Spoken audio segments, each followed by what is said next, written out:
Olá, boa noite. Nossa, minha irmã hoje foi a primeira. Olá, Maria Zélia, tia Lúcia, muita gente querida aí entrando. Boa noite, pessoal. Tudo bem? Enquanto a gente espera aqui um pouquinho a professora Viviane Maduro entrar.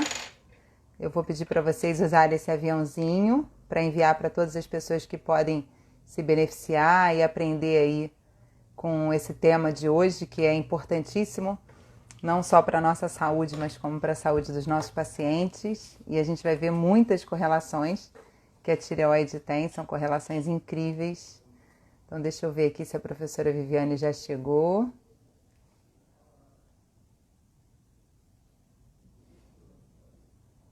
Não, ainda não chegou, mas deve estar chegando. Enquanto isso, eu vou falando aqui do currículo dela.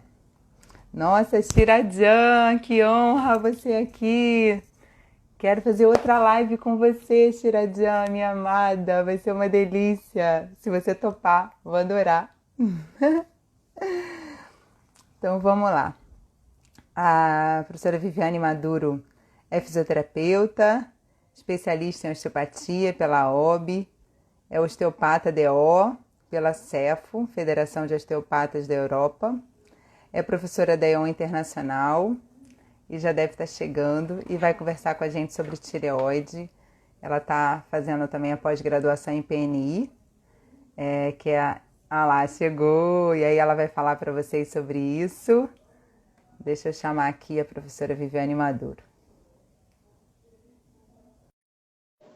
Se vocês também apertarem os coraçõezinhos, também ajuda a divulgar a live, ao Instagram entender que a live é importante para o conhecimento de todos, tá bom? Vamos aguardar aqui. Minha amiga Francis já entrou também. Vamos aguardar aqui a conexão. Oi, Oi, Vivi! Olá, tudo bem? tudo bom e você? Estamos Tá nós tudo, aqui de novo. tudo ótimo. Aqui outra vez, que honra ter você aqui pela segunda vez. Honra minha, imagina. Muito bom. Olha, pela conversa que a gente teve esses dias, eu acho que a gente tem live aí para uns 3 dias, né? No mínimo. Eu não esqueci de você não, viu? Ainda tá aqui. Tá Ainda só, só correria que tá aqui, vamos mas vai conversar dar muito aí certo. sobre isso ainda. Vai, com certeza, com certeza. Eu já te apresentei, Ótimo. tá? Enquanto você entrava aí. Então, já falei que você é professora da EON Internacional, falei que você ia falar um pouquinho para eles o que é o PNI. E aí a gente já pode começar falando da tireoide, você fica super à vontade. Pessoal, quero dizer que é uma honra.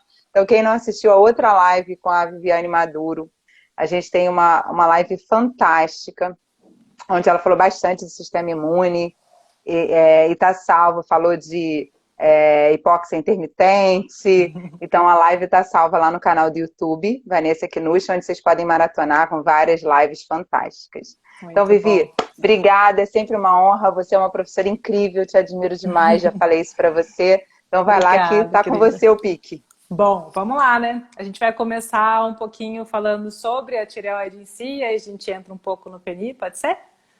Claro, claro. Então, porque eu acho que é importante a gente colocar. Eu separei tireoide ao mundo, né? Porque ela tem Sim, diversas funções no corpo, né? Porém, eu separei duas funções que são extremamente importantes, que eu acho que bate muito com o contexto que a gente está vivendo hoje em dia. Então, ajuda maravilha. muito a gente ter essa percepção de como é que está a nossa tireoide, e aí a gente atinge tanto o público mais profissional quanto o público leigo também, para ter um pouco mais de informação para todo mundo, tá? Perfeito, perfeito. Então, a tireoide, ela é uma glândula muito interessante no corpo, né? Ela traz aí muitos benefícios e auxilia muito o nosso corpo ao funcionamento total. E eu separei duas funções importantíssimas dela, para a gente falar um pouquinho, que é a primeira, tem muita relação com o ciclo circadiano, e aí a gente já explica um pouquinho qual é a função de como a gente pensa em PNI também, nessa coisa da normalização e dos estímulos horméticos, Porque a tireoide, ela é responsável por manter a nossa temperatura corporal durante a noite. Então, quando a gente vai dormir, é ela que entra em atividade para poder manter a nossa temperatura corporal. Quando a gente acorda, desperta pela manhã, quem entra em ação para poder manter essa temperatura corporal é o sistema nervoso simpático, que daí é o sistema nosso que vai nos manter ativos durante o dia, né? Que é aquele sistema que faz com que a Sim. gente produza, que a gente faça as atividades do dia a dia. Então, esse é o sistema que nos mantém ativos e sempre resolvendo as coisas do dia a dia. Então, é importantíssimo o ciclo do sono. Então, eu vi alguns trabalhos bem interessantes aí que falam que privações de sono, né, noites onde a gente não dorme bem, existe aí um pico de TSH muito grande durante a noite. Então, pessoas que não têm uma boa noite de sono também podem ter aí alterações de tireoide a longo prazo. Por isso que é importantíssimo também esse ciclo dia e noite, né? Então, o despertar pela manhã com a intensidade da luz do dia, que seria o mais benéfico para a gente, não acordar com o despertador, né? O ideal seria que a gente despertasse com um pico de cortisol, que é a hora que a gente desperta, abre os olhos, existe um pico de cortisol e aí o nosso sistema nervoso simpático entra em ação para poder fazer as funções do dia a dia, né? Manter a temperatura corporal e tudo mais. E durante o final do dia e noite, é onde a gente está com uma baixa de cortisol e aí o início da melatonina, é onde entra a atividade da tireoide para poder manter a nossa temperatura corporal durante a noite. Então, é muito importante a gente ter esse ciclo dia e noite, tá? Para poder também manter aí uma saúde da nossa tireoide, para que ela se Que mantenha a gente saudável. anda bagunçando isso tudo, né? Exato. Então, A já para quarentena, então, está danada. bagunçou tudo. E assim, e mais para a gente falar um pouquinho nesse quesito, que eu acho que é importante, quando a gente fala sobre essa entrada, né, a liberação de cortisol pela manhã, e o que faz essa liberação de cortisol pela manhã é a entrada de luz azul na retina dos nossos olhos. Então a gente abre o olho, essa luz azul ela entra em contato lá com o nosso núcleo supraquiasmático, lá na região do cérebro, e aí ele identifica que é dia e vai ativar todo esse sistema para que a gente possa despertar. E aí o que acontece? Quais são Da onde vem essa luz azul? É a luz do céu, né? Que é emitida pelo Sol também. Então, essa luz Sim. emitida pelo Sol é a mesma... A emissão dela é muito parecida com a luz do celular, a luz branca de casa, a luz do computador. Ou seja, se a gente começa, tipo agora, nesse momento, que a gente está em contato com luz branca, né, a luz azul do celular, isso já está dando uma conotação para o nosso cérebro de que é dia. E isso já altera todo o nosso ciclo. Então, o ideal seria que a partir das 6 da tarde a gente já se desconectasse de todo esse sistema celular, televisão, computador, luz branca. Então, colocar em casa, por exemplo, luzes que são amarelas, luzes vermelhas, que já vão dar essa diminuição de intensidade de luz lá para o nosso centro cerebral, que já não vai quebrar esse ciclo de produção de melatonina para que possa induzir um sono. E aí eu ter também uma qualidade de recuperação e de regeneração durante a noite, né? Perfeito. Então, tem essa importância aí da tireoide em relação ao sistema nervoso central e em relação à manutenção de temperatura durante a noite. Ela também, além de manter a temperatura durante a noite, quando a gente fala à noite, é a hora que entra o processo regenerativo. E é a hora que o nosso sistema imunológico, por exemplo, ele vai entrar em ação. Então, se eu tenho um processo de alguma alteração onde o meu sistema imune ele tem que entrar, é a tireoide que vai demandar energia para ele, tá? Então, a gente ainda tem esse processo de desgaste da tireoide durante a noite, porque ela é a que vai estar mais ativa, mantendo essa temperatura corporal e cedendo energia para o nosso sistema imune também. Tá? Então, essa outra função que eu queria falar. Então, uma é a manutenção da temperatura corporal durante a noite, e a outra é a distribuição energética que a tireoide é responsável para o corpo. Ela é a Então, responsável. Pode falar. Desculpa, vai lá. Não, pode falar. Eu ia falar que isso significa que se a gente tem alguma alteração da tireoide, também compromete nosso sistema imune. Exato. Então, e assim, e o sistema imune, o que é mais comum? A gente mantém hoje em dia um sistema imune ativo, né, como a gente falou nas outras lives, e uma inflamação de baixo grau constante, ou seja, esse sistema está sempre em ativação para tentar nos defender de alguma coisa. Então ele mantém ativo num grau pequeno, mas mantém-se. E aí ele vai gastando muita energia. E com isso a tireoide vai demandando muita energia, e aí com isso a gente vai tendo lesões também na glândula tireoide, né? E isso gerando repercussões de hipotireoidismo, de doenças de Hashimoto, enfim, outras patologias que entram aí por conta desse excesso de ativação da tireoide também. Tá? Então são patologias que vão auxiliar. Então, primeiro, uma boa qualidade de sono é principal e é super importante para a gente ter uma saúde da tireoide, né? Então, o sono já entra aí. E essa distribuição energética, né? Então, a tireoide, ela é responsável por fazer a distribuição energética para todos os tecidos do corpo. Então, ela é responsável pelo metabolismo basal. Ela vai ser a que vai determinar que tecido que pode entrar em atividade e que tecido que tem que descansar. Então, por exemplo, se eu quero fazer uma corrida, né, se eu vou correr, a tireoide que vai... na verdade, ela vem pela parte central, mas ela que vai determinar quais tecidos vão produzir energia e quais tecidos vão repousar. Então, eu preciso de energia na musculatura, eu preciso de energia no sistema cardiovascular, eu preciso de energia no sistema pulmonar para poder fazer a corrida. E eu preciso descansar, por exemplo, o intestino. Ele não precisa funcionar agora. Então, ela vai dosar essa carga de energia de produção de T3 e RT3, que a gente vai falar, para falar qual tecido que vai entrar em metabolismo aeróbico, qual vai entrar em metabolismo anaeróbico, para poder, né, fazer esse direcionamento. Então, aí esse é outro quesito que é importantíssimo a gente pensar. Né? Como ela tem essa função de repartir os recursos energéticos do corpo, a gente tem duas vias que fazem isso. Uma das vias é uma via mais hormonal. Então, ela tem relação muito com o hipotálamo e com os nossos centros de saciedade do corpo, que tem relação com leptina e insulina. São os dois hormônios que vão dar saciedade para o nosso corpo. Por isso que também a alimentação é muito importante. Então, começa a cair nível de T3 no corpo, o nosso hipotálamo ele identifica que precisa de energia. E aí a gente tem fome, desenvolve todas essas sensações que deveriam ser naturais para o nosso corpo, né? E aí a gente vai se alimentar. Se a gente tiver um metabolismo correto, a gente vai ter essa informação da leptina, que é um hormônio que vem derivado do tecido adiposo, que vai lá para o nosso sistema central, lá para o nosso núcleo 4, que é um localzinho lá do hipotálamo, que vai dar essa informação de que eu tenho energia o suficiente.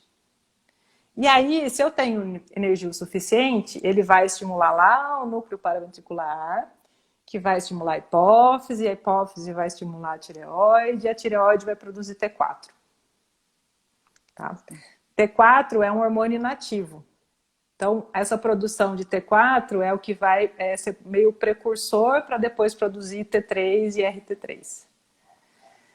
Esse hormônio, o T4, quando a tireoide produz, ela vai jogar 80% desse T4 para o fígado, para ser revertido em T3 e em RT3, e 20% vão para os tecidos. Daí, dentro do fígado, vai haver essa conversão de T4 ou em T3, que é o hormônio que vai fazer o metabolismo mais aeróbico, que ele é dependente de mitocôndrias, que seria o metabolismo melhor para a gente, ou RT3, que é a T3 reversa. E os tecidos, por contrapartida, também têm essa função de conseguir converter T4, eles também conseguem armazenar T4, converter T4 em T3 e RT3, dependendo da demanda energética que tiver cada tecido. Então, a gente também tem especificamente uma porcentagem que é decorrente da transformação do próprio tecido. E aí o corpo ele vai, através dessa informação central, determinar quem precisa de energia agora e quem não precisa de energia agora. Porque você imagina, né? A gente tem 5 litros de sangue. Se a gente for pensar que todo esse mecanismo acontece via hormônios, e são vias sanguíneas, onde a gente precisa de conversão e precisamos de transformações desses hormônios e tudo mais, não dá para todo mundo ter metabolismo aeróbico ao mesmo tempo, porque o gasto é muito grande. Então eu vou ter que dosar quem vai gastar mitocôndria e quem não vai agora, né? Vai ser aquele jogo para tentar identificar o que vai acontecer, tá? Esse metabolismo é um eixo que a gente fala da parte tireoide, que ele é um eixo vagaroso, lento, né? Até a leptina poder fazer a sinalização lá para o hipotálamo estimular a hipófise, tireoide, enfim, fazer toda essa carreata, né? essa cascata de transformações, demora. Então, o corpo é muito inteligente, ele vai ter um outro mecanismo que vai me dar energia mais rápida quando eu preciso. Que é a conexão do locus coeruleus, eu nunca sei falar o nome desse, coeruleus, que tem o centro do sistema nervoso simpático. Né? E aí a gente tem eles chamam de bypass, né? Que é um desvio que já vai direto para a tireoide para estimular a produção de T3 e RT3. Tá? Para que serve esse desvio que está no sistema nervoso simpático, né? Que é ativado pelo sistema nervoso simpático? Para estresse agudo. Então, por exemplo, se eu tenho uma emergência e eu preciso de um movimento agora, porque ou eu estou ameaçado, eu preciso correr, eu preciso lutar, eu preciso fugir, isso a gente pensa sempre evolutivamente, a gente pensa num estresse agudo de alguma coisa que a gente precisa nesse momento. Então, esse sistema ele vai ativar justamente a tireoide de uma forma mais rápida, mais neurológica. E aí ele converte em T3 e RT3. Né? Vai depender da demanda, da necessidade aí. Só que o problema estresse crônico não, Vivi? Exatamente, aí que tá. A gente fala de um estresse agudo porque é o fisiológico. Sim. Né? E aí que não era para a gente estar nesse estresse crônico, né? Exato. Então, o estresse crônico, que é? Nada mais é do que um estresse agudo que se torna constante no tempo. Então, você imagina como que a tireoide começa a ficar sobrecarregada com o estresse crônico. Porque o mecanismo que era para utilizar em curto prazo, ou seja, para resolver um estresse agudo, ele está sendo utilizado constantemente por um estresse crônico. Então, essa via do sistema nervoso simpático, ela não deveria estar tão ativa o tempo todo, porque é uma via de resposta rápida. E aí, como a gente tem esses estresses agudos, na verdade, os estresses que acabam sendo por um mecanismo agudo, mas eles se tornam crônicos, a gente acaba sobrecarregando a nossa tireoide por muito tempo. Até que chega um momento onde ela chega a entrar em algumas disfunções e algumas patologias, né?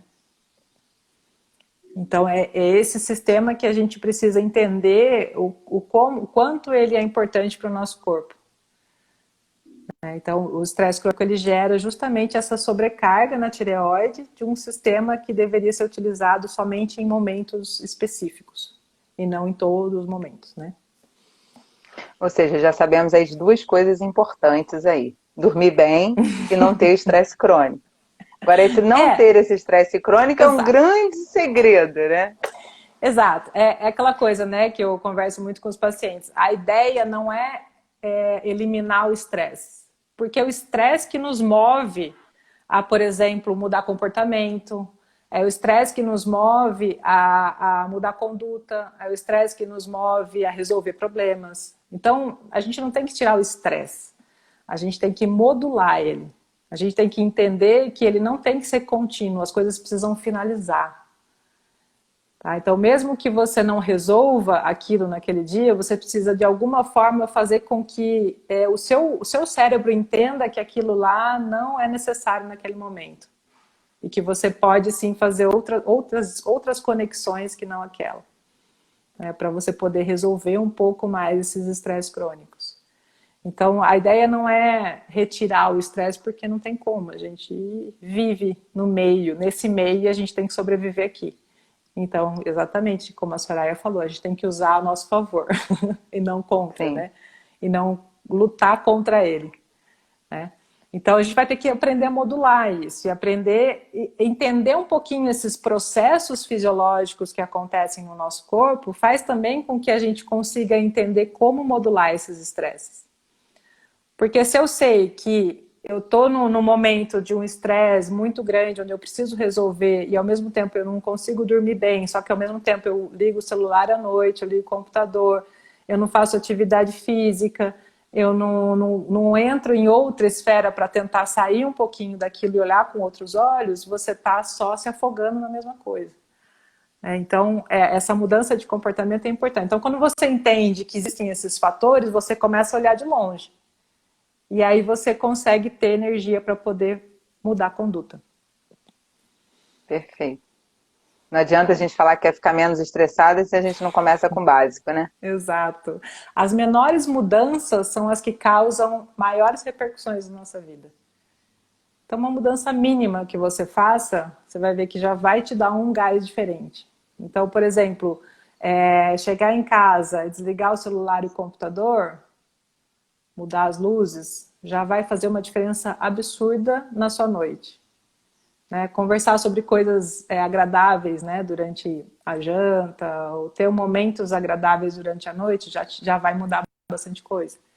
Então, são pequenas mudanças que vão gerar aí repercussões bastante grandes no seu dia a dia. Por isso que é importante a gente ter o conhecimento de como acontece isso e como a gente pode interferir mudando comportamento, mudando conduta e fazer com que a gente consiga sobreviver a esse estresse crônico que a gente tem contato o tempo todo, não tem como a gente escapar deles, né? Então, Maravilha. é mais por aí. Deixa eu ver o que eu preparei mais aqui. Como é que você falou um pouquinho, você falou bastante aí desses hormônios, né? Fala um pouquinho mais sobre como que eles interferem na nossa vida. Tá. Você já falou bastante, mas tem mais alguma coisa para falar Tem, sobre esses hormônios bastante. especificamente? Então vamos lá. Bastante.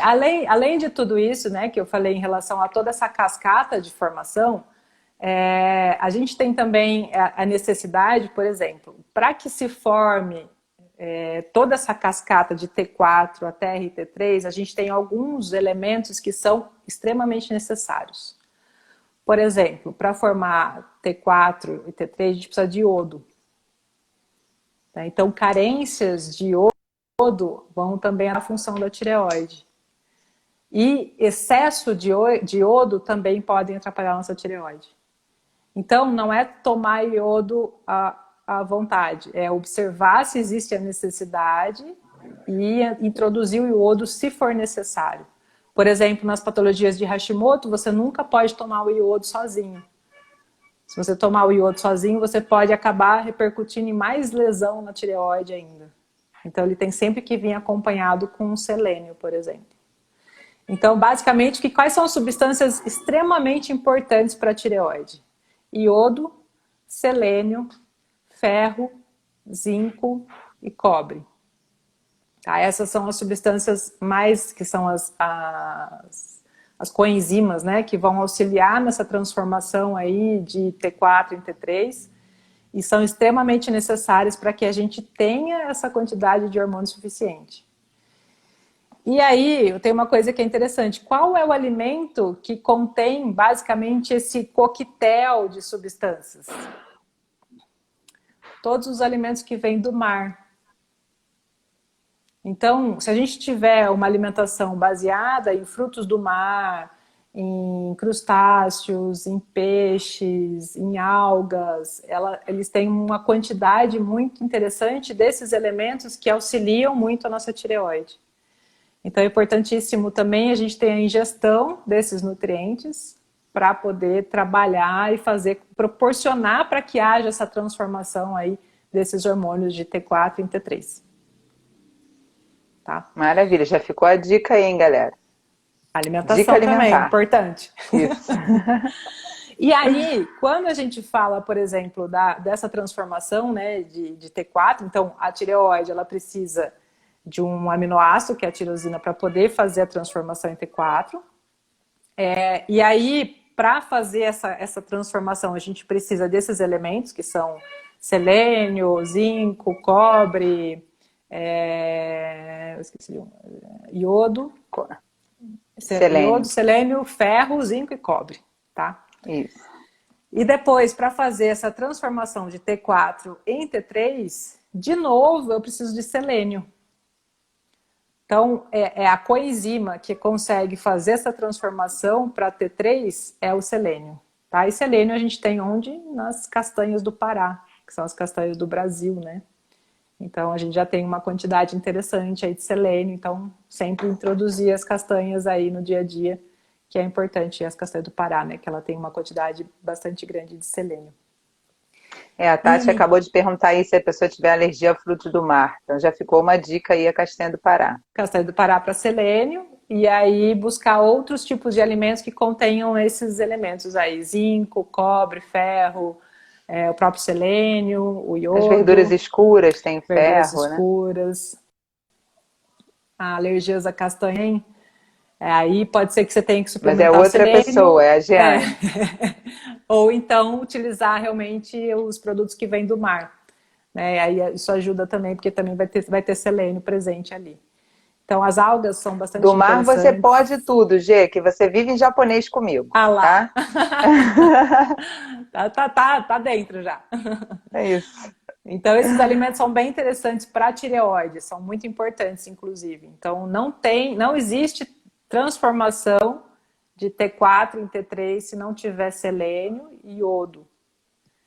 Né? E os outros também que são em menor proporção. Mas principalmente o selênio, ele é a coenzima mais importante aí de tudo. Então a gente precisa. E existe uma deficiência de selênio aí por falta, né, de absorção, enfim, aí entram outros quesitos. Mas existe a necessidade dessa ingesta. Tá? Vivi, já que você tocou na castanha, você viu que os quinus estão aí em peso, né? Então a minha tia está perguntando se a gente só pode uma castanha por dia. Depende de cada um, né? Mas uma só não há necessidade. Você pode comer 3 a 4 castanhas por dia, castanhas do Pará, né? Depende muito da necessidade de selênio que você tem. Mas aí de 2 a 3 é uma quantidade bacana, assim, que tem já uma quantidade de selênio considerável que dá para você manter aí diariamente, sempre uma introduçãozinha de selênio. Maravilha. Tá? E uma coisa que é interessante falar, que essa coisa da conversão, né, de T3 em RT3. A RT3 reversa. Então, seriam duas formas diferentes de distribuir energia. Então, T3, quando eu produzo esse T3, ele vai ser um hormônio que vai me dar metabolismo aeróbico. Ou seja, eu vou utilizar mitocôndrias, vou utilizar oxigênio para poder fazer um metabolismo aeróbico. E o RT3, ele é um metabolismo citoplasmático, ou seja, ele é anaeróbico, né, que seria aí esse balanço entre as duas coisas. Normalmente, a gente deveria ter muito mais T3 nos nossos exames do que RT3. Então, esses marcadores, eles são muito importantes a gente observar no exame de sangue, para ver a quantidade de T3 e a quantidade de RT3. Por quê? Quando a gente tem os receptores que vão se acoplar, né, onde vão acoplar T3 e RT3, esses receptores, eles têm muito mais afinidade a RT3 do que a T3. Tá? Por quê? Porque nós nos desenvolvemos, nos selecionamos num contexto não de gasto energético, e sim de poupar energia. Porque imagina que nós éramos uma sociedade de caçadores e coletores há 10 mil anos atrás. Tá?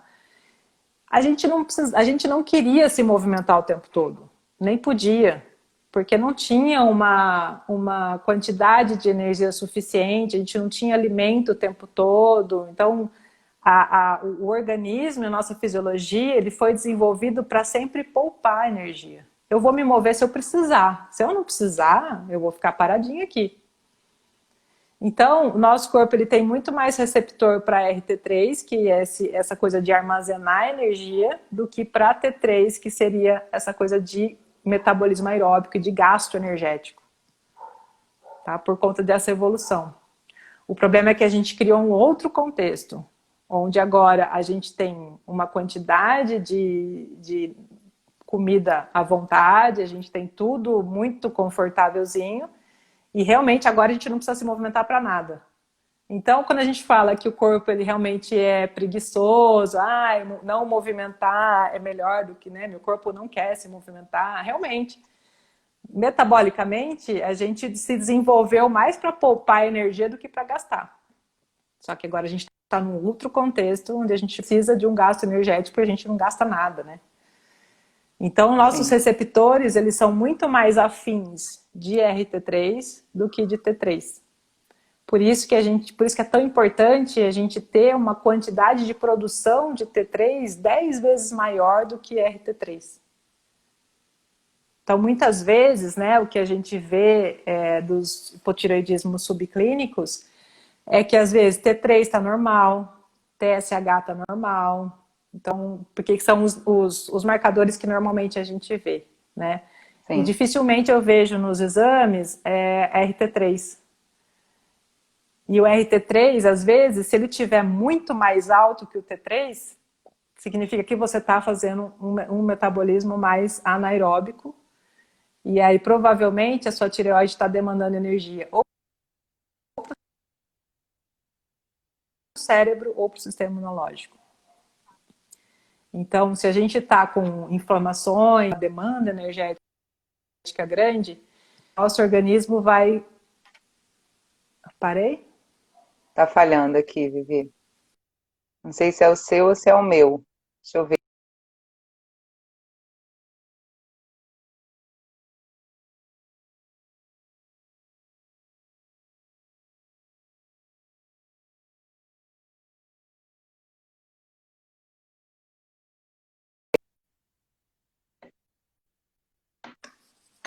Voltou, Vivi. Voltou. Voltei? Tá me ouvindo? Voltou. Esse calor aqui, meu celular não aguenta calor, não. Eu já sempre dá tilt. A tireoide do celular para equilibrar isso. Bom, onde eu parei? Agora eu me perdi aqui. Você estava falando que se no exame tiver um nível muito alto de RT3, pode ser que o metabolismo esteja fazendo um metabolismo mais anaeróbico. Isso. E aí a gente vai pensar em algumas condições para que isso esteja acontecendo, né? Se o meu corpo está demandando mais um metabolismo anaeróbico, significa que está existindo um gasto energético muito grande em outras áreas e que os tecidos não estão podendo gastar energia de uma forma mais mitocondrial, né? Que são nos casos, por exemplo, das inflamações de baixo grau constante, inflamações crônicas, e também de demanda cerebral, né? Então, a tireoide, ela sempre vai estar à disposição ou do cérebro ou do sistema imune. Então, se o sistema imunitário ele está ativo constantemente, é a tireoide que está demandando energia. Então, as pessoas às vezes não têm nenhuma alteração no exame, né? Como eu falei, TSH normal, T3 normal, T4 normal, tá tudo normal. Porém, se a gente não tem esse marcador de T3, a pessoa tem toda a sintomatologia de um hipotireoidismo. Então, alterações, por exemplo, queda de cabelo, unha fraca, fadiga, alterações metabólicas, desbiose, alteração de permeabilidade intestinal. Exato, alterações hormonais, né? Altera também a parte da mucosa vaginal, também alterações em relação à parte sexual. Então, tudo isso acaba nessa carreata aí de alterações importantes pelo corpo. Então, gera toda essa repercussão aí por conta dessa alteração metabólica. Então, um dos marcadores importantes da gente verificar hoje em dia é o RT3 além do T3. Né? Então, é importante a gente ver. Tá? E a gente pode, você falando isso tudo, a gente pode relacionar a tireoide com dor musculoesquelética? Sim, completamente, justamente por conta dessa parte do metabolismo entre aeróbico e anaeróbico, né? Então, se a gente tem essas inflamações de baixo grau constante, né, o sistema imune ativo o tempo todo, ela vai ter uma demanda muito mais de RT3 para os tecidos corporais, ou seja, esse metabolismo ele passa a ser citoplasmático e não mais aeróbico. E isso gera toda uma alteração de regeneração tecidual, de alteração muscular, de dor esquelética, de fadiga excessiva, de repercussões bem importantes metabólicas mesmo. Então, muita gente que tem esses sintomas, né, começam aí por uma alteração já central nesse nível de repercussão na tireoide. E aí pode ser por uma alteração nutricional, por exemplo, falta desses nutrientes que não estão dando conta de fazer isso, um excesso de ativação do sistema imunológico, uma falta de um biorritmo, né, que é esse ritmo de sono, por exemplo, de dormir bem, de ter esses ritmos da noite para dormir, dia para estar acordado, às vezes acaba dormindo durante o dia, ou tem aquele biorritmo ou adiantado ou atrasado. Então, são coisas que acabam repercutindo em dores musculoesqueléticas, em alterações metabólicas, pode repercutir em alterações digestivas, como você falou, desbiose, alterações da própria parte digestiva com digestão lenta, e aí acaba repercutindo também no funcionamento de pâncreas, no funcionamento de estômago, no funcionamento do duodeno, enfim, toda a carreata aí por conta da importância que a tireoide tem de distribuir energia para o corpo. Então, vamos ver que ela é a responsável por essa distribuição energética. Ela que vai, a princípio, com um comando superior, óbvio, não é ela que decide, mas ela tem um comando superior, mas ela que vai dar a direção dos tecidos que vão gastar energia e os que não vão gastar energia.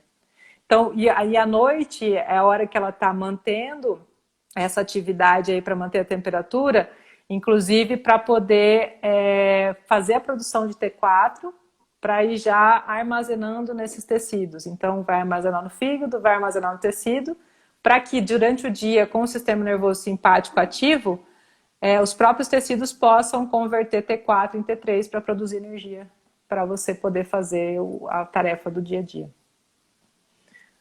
Maravilha.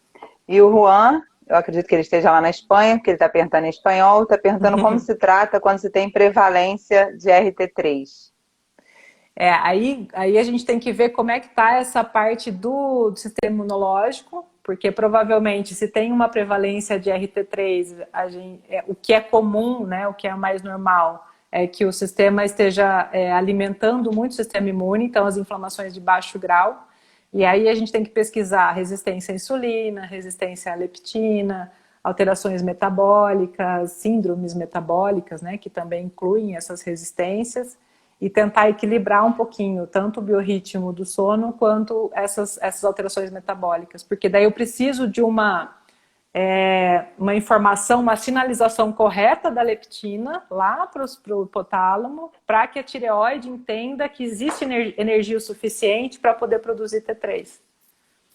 E além disso, eu preciso também desse aporte nutricional com alimentos que sejam alimentos que mais ajudem a tireoide do que prejudiquem. Então, retirar todos os alimentos que são altamente inflamatórios, que vão acabar repercutindo sobre isso, que vão ser as farinhas, né, o açúcar, os industrializados, a carne vermelha, tudo isso que pode gerar essa repercussão de inflamação metabólica mesmo, auxiliar o corpo a poder melhorar isso, fazer os jejuns, por exemplo, ou reduzir a quantidade de refeições no dia, porque isso ajuda também a equilibrar o grau de leptina, que vai ser esse hormônio do tecido adiposo, para ele poder entender os graus de saciedade juntamente com a insulina.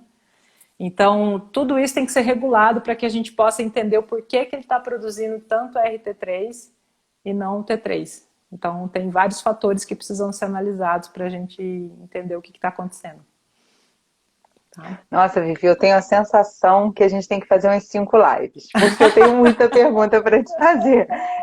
Quando eu falei que ia fazer uma live de tireoide com você, eu recebi um monte de mensagem. Ah lá. E aí você acabou de falar do muco vaginal. E aí eu recebi várias perguntas pedindo para você falar sobre a relação da tireoide com o sistema reprodutor feminino, então com os hormônios femininos. Você fala um pouquinho disso pra gente? Tá. Em relação a essa parte do eixo hormonal, vamos dizer que a leptina também, que é esse mesmo hormônio que direciona para poder dar comando para a tireoide de que há energia, que existe essa produção, para que haja produção de T3, que é a produção de energia, do metabolismo e tudo mais, ela é o mesmo hormônio também que vai dar para a gente a informação de que existe energia o suficiente para a reprodução. Então, vamos pensar assim, ó, biologicamente a gente está aqui para reproduzir, né? Então, essa é a função biológica do ser humano no planeta Terra, é reprodução para manter a espécie, né? Então, só que reproduzir-se gasta uma energia absurda, porque quando uma mulher ela engravida, ela tem uma demanda energética extremamente grande para o bebê, né? Ou seja, ela vai jogar tudo isso, esses nutrientes que ela está recebendo. Então é como se realmente tudo fosse em primeiro plano para o bebê e depois a mãe. Por isso que é muito importante, antes da mulher engravidar, ela revisar a tireoide para ver se ela não tem uma alteração tireoidiana antes, para que isso não atrapalhe um pouco o pós-parto, né? Que a gente fala muito das alterações, das depressões pós-parto, mas na maior parte delas, essa depressão vem relacionada a uma alteração da tireoide muito grande, porque a demanda energética é tão grande para o bebê que não sobra energia para a mãe. E aí não é que ela está em depressão, é que ela não tem energia o suficiente para nada. Então, às vezes fantástico. Às vezes ela é diagnosticada com fantástico esse raciocínio. Não a depressão. Não a depressão. Às vezes ela é diagnosticada com depressão pós-parto e na realidade ela está com uma alteração tireoide, né? De repercussão tireoide, e isso está demandando um gasto energético muito grande de algo que ela não tem, né? Então essas coisas precisam ser revisadas, se não antes, né? Porque às vezes não dá tempo, mas pelo menos no início da gravidez, para ver como é que estão todas essas produções aí de hormônios tireoidianos, para tentar identificar se isso não vai repercutir depois do parto numa depressão pós-parto, né? Numa alteração metabólica. Então é importantíssimo. E aí, quando a gente tem... eu costumo perguntar muito também para os pacientes, né? Como é que está a libido, né? É um dos fatores importantíssimos que a gente vê, por conta, inclusive, dessa permissão do corpo para que você possa se reproduzir.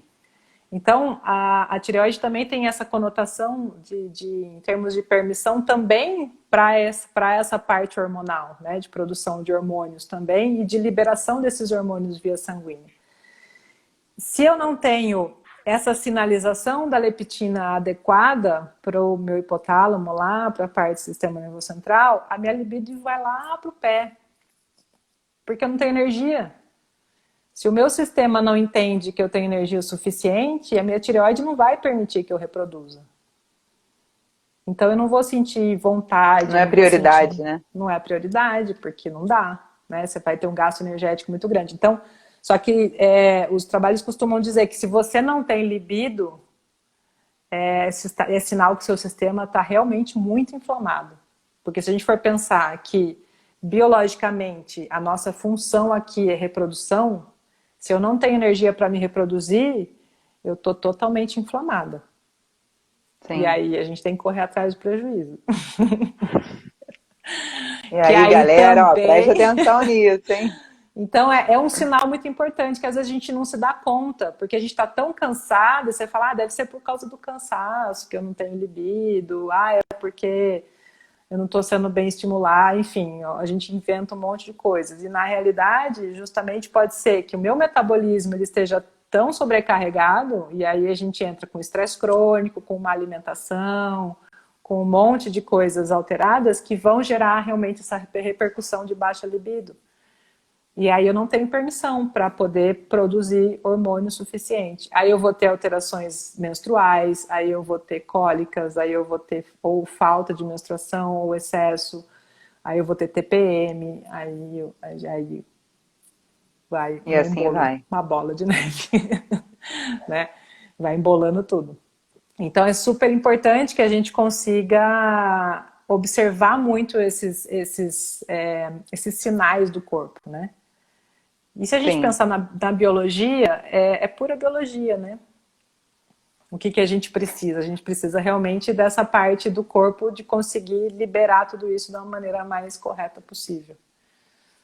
Tá? Ó, a Júlia que está amando toda a sua explicação em relação ao sistema reprodutor feminino, que ela ama essa parte e saca muito também. Ah lá, Ju. Ela está perguntando da adrenal, se também entra nessa jogada. Aí a adrenal ela vai entrar muito também com os estresses crônicos, também pela liberação de cortisol, né? Na tentativa O que você também falou lá atrás, lá no Isso, início. isso, na tentativa do corpo também de conseguir dar conta de todo esse processo aí. E aí são vários eixos, né? Imagina que a gente tem o eixo tiroidiano, a gente tem o eixo adrenal, a gente tem o eixo sistema nervoso simpático, a gente tem vários eixos que vão estar sempre buscando alguma coisa para tentar resolver o nosso conflito. E aí, se um não resolve, a gente vai desgastando o outro. Então, é uma sequência de desgastes que isso vai repercutindo em alterações metabólicas bastante importantes. Então, em relação... A pergunta das... desculpa, continue. Não, pode falar. A pergunta da Zélia aqui, super interessante. Ó. Na menopausa, a falta de libido também entra nesse fator de inflamação? Entra. Tá? Então, não é natural... A gente tem muito essa conotação, né, do tipo, entrei na menopausa, não tenho mais vontade de nada, e aí é normal porque muda o hormônio e tal. Se fosse assim, a biologia ela não teria sido tão brilhante com nós mulheres de ter colocado o nosso órgão de prazer também para o lado externo, né? Com o desenvolvimento do nosso corpo, a gente desenvolveu um clitóris que é externo ao corpo. Ou seja, a gente tem um órgão de prazer ali. Então, não significa que eu entrei na menopausa e que eu tive umas mudanças hormonais que eu não vou ter prazer. Vai Perfeito. ser de outras formas? Sim, vão ser de outras formas, vamos buscar outras maneiras de se conhecer, enfim. Porém, você não elimina o prazer. Então, na menopausa, e a libido também é muito importante, mesmo depois da menopausa. Também é um indício que a gente usa pós-menopausa para identificar se a pessoa também está nessa inflamação. Então, não tem época. A libido ela vai ser sempre importante. É biológico. Quantas crenças a gente tem, né? Quantos conceitos aí a gente precisa dar uma modificada, dar uma repaginada.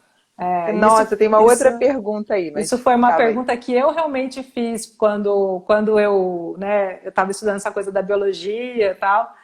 E eu falei, mas peraí, né, menopausa. E eu também tinha essa crença de que, tipo, menopausa, Sim. Então muda tudo, né? Então a libido já não vai mais ser um fator importante. E aí me explicaram que não, que na realidade, como teve toda essa transformação, né, e essa saída do órgão de prazer para fora, para o estado externo, a gente tem realmente ainda a libido presente, mesmo depois da menopausa e das alterações hormonais. Então, mulheres, sempre vocês precisam ter libido. Maravilha. Vamos trabalhar nisso, galera. Vamos lá. A Lúcia perguntou, você já respondeu isso na outra live, mas agora eu queria ver se dá para relacionar isso com a tireoide. Ela perguntou sobre o sono durante o dia, se é saudável ou prejudica, mas agora em relação à tireoide, tem alguma coisa, interfere em alguma coisa na tireoide? Em todos os metabolismos vai interferir. Né? O que não é ruim? Por exemplo, uma sonequinha depois do almoço, no máximo, de uns 15, 20 minutos, ok, não vai te interferir em nada, não.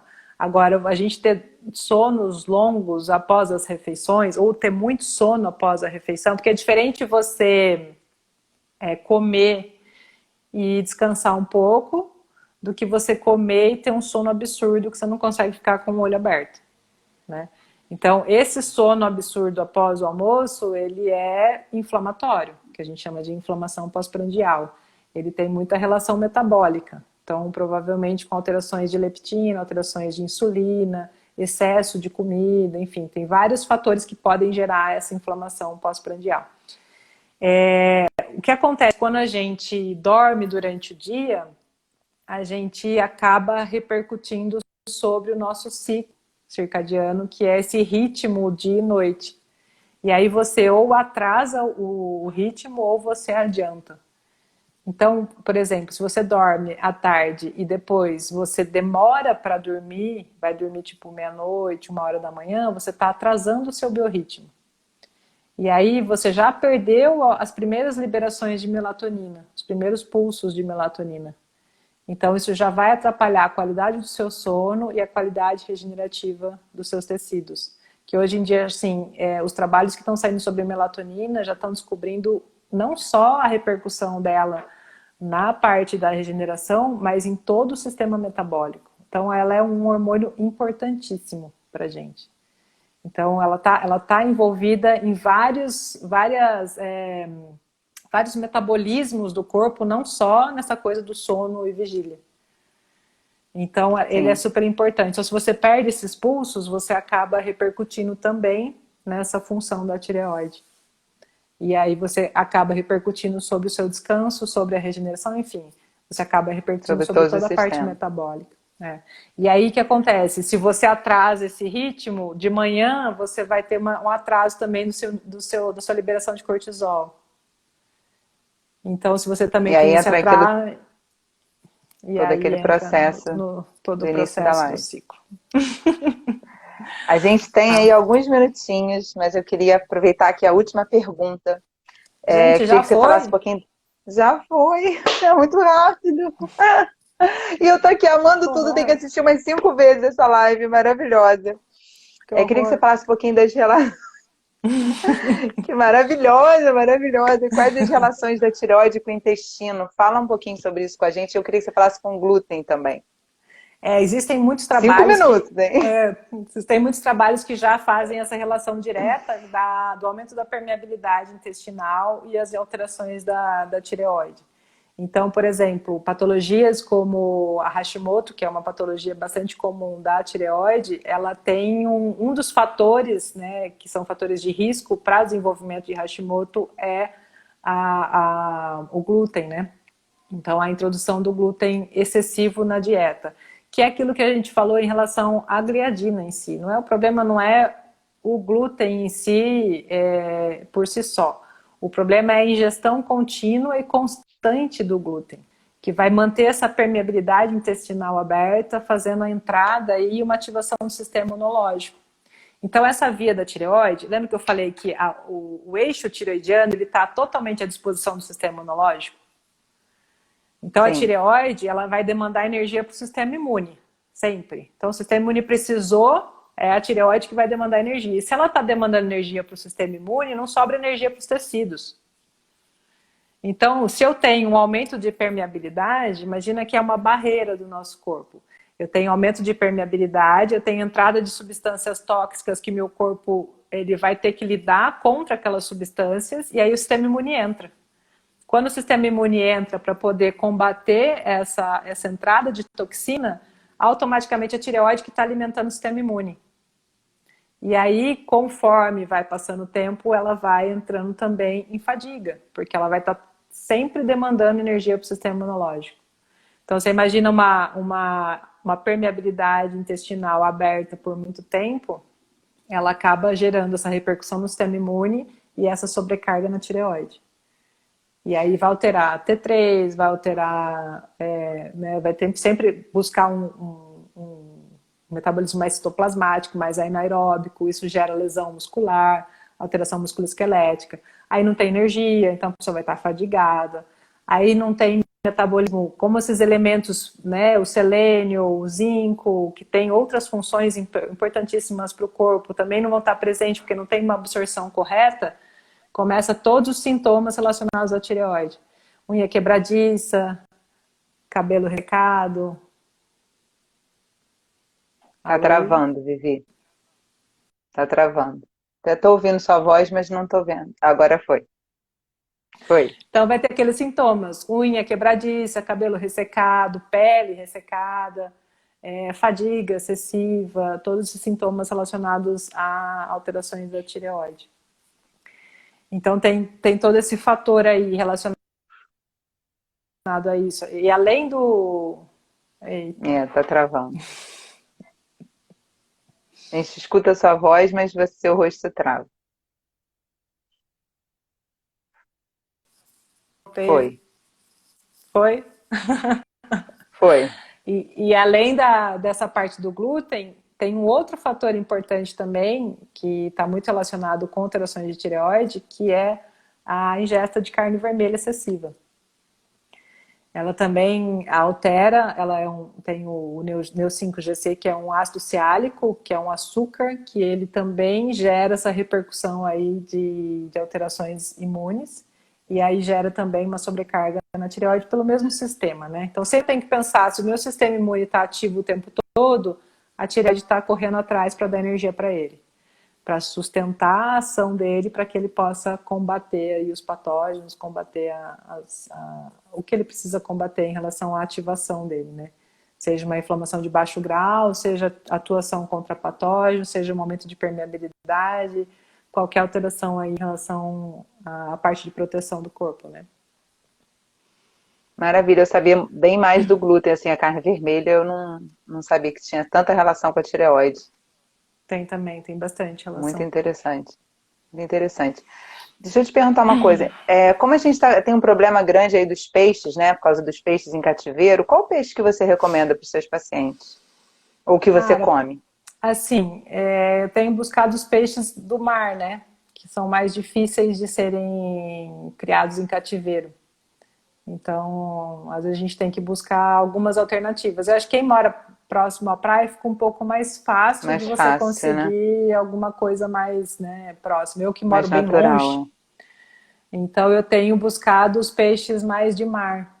São mais caros, né? Porém, acaba sendo, pelo menos com menos mercúrio, não exato. corre ração, tem tudo isso também que acaba gerando uma repercussão importante, né? A gente busca o Então, saudável e acaba não sendo tão saudável, né? é. Verdade, verdade. Então, Então, estamos aqui acabamos? finalizando a nossa live maravilhosa. Eu vou dar alguns recados aqui. Tinha mais um monte de E, coisa, mas não vai dar. não vai dar, mas a gente vai combinar outra, hein? A gente vai combinar outra, vai ser o título Saúde. Vamos falar só de saúde. Você vai ter Tem, trocentas ó, perguntas para você só uma, responder. só uma dica. Uma coisa que estimula muito a tireoide, banho frio. Tá? Porque ela Hum, tem uma relação com a gordura marrom, que eu falei da outra vez na live. Então, a tireoide ela sim, também auxilia na produção de gordura marrom e a gordura marrom também auxilia na produção de T3. Então, o banho frio é muito legal para quem tem alteração de tireoide. maravilha. A Só França uma está falando, dica. faz tireoide 2. Você pode Vamos fazer pensar 15 nisso. tireoides. Pessoal, eu tô fazendo a campanha para o meu YouTube chegar a 1.000 inscritos. Me ajudem na Ó, campanha e aí eu vou convidar a Vivi de novo, que a gente vai ter 7 dias seguidos de live. Vai ser uma semana inteira de live. E aí, vamos lá, ó. Assina lá o canal do YouTube. Pessoal, legal. todas as quartas-feiras, tô aqui com uma live super incrível, assim como a de hoje. Na semana que vem, eu vou ter o professor Fernando Assunção, fisioterapeuta, especialista em osteopatia e traumatortopedia, osteopata pela OB, professor de osteopatia da France, sócio fundador da empresa Total 1, e ele vai falar sobre palmilhas quando indicar. Porque a gente vê muita gente indicando palmilha sem tanta necessidade, né? Tá realmente assim uma onda, vamos colocar palmilha. E será que é assim? Né? Tem que colocar palmilha em todo mundo? E o professor Ivan Importante. Mariano está aqui. E vamos lembrar que essa sexta vai ter uma live com o professor Máximo Lombardozzi sobre colunas de pressão. Ai, Ivan, que coloca aí o horário legal. da live, por favor. Essa sexta, dia 30, no canal da Diagnostrata. Tá Muito bom? bom, é imperdível. Imperdível. Na semana que vem, pessoal, as lives vão passar para as 19 horas, porque às 18 muita gente está tendo dificuldade de acompanhar por causa do trabalho, que a maioria já voltou a trabalhar normalmente. Então, as lives vão passar às 19 horas. Vivi, quero te agradecer Eu que enormemente. agradeço. Foi maravilhosa. É sempre uma honra receber você, é sempre uma honra ver você. É muito conhecimento. Muito obrigada. Eu que Dá aí, por agradeço, favor, imagina. seu recado final. Me perguntaram ao canal do YouTube, é Vanessa Knusti, pessoal. Me dá seu recado final e muito obrigada. Uma honra. Gente, muito obrigada. Acho que vai fechar daqui a pouquinho. Eu que agradeço a honra de estar aqui, de compartilhar um pouquinho com vocês. Espero ter acrescentado pelo menos um pouquinho para a saúde aí de cada um de vocês e um pouquinho mais de informação, tá? Estou sempre à disposição. Obrigada, fantástico. Obrigada, Pessoal, viu? uma honra ter vocês aqui. Muitos professores, professor Vidinha, Júlia Parada, vários amigos, várias pessoas queridas da minha família, Mônica, então muita gente aí querida. Obrigada, Vivi, um beijo grande Beijo. e Beijo para todo mundo, uma honra gente. sempre. Obrigada. Obrigada. Eu que Beijo. agradeço. Beijo.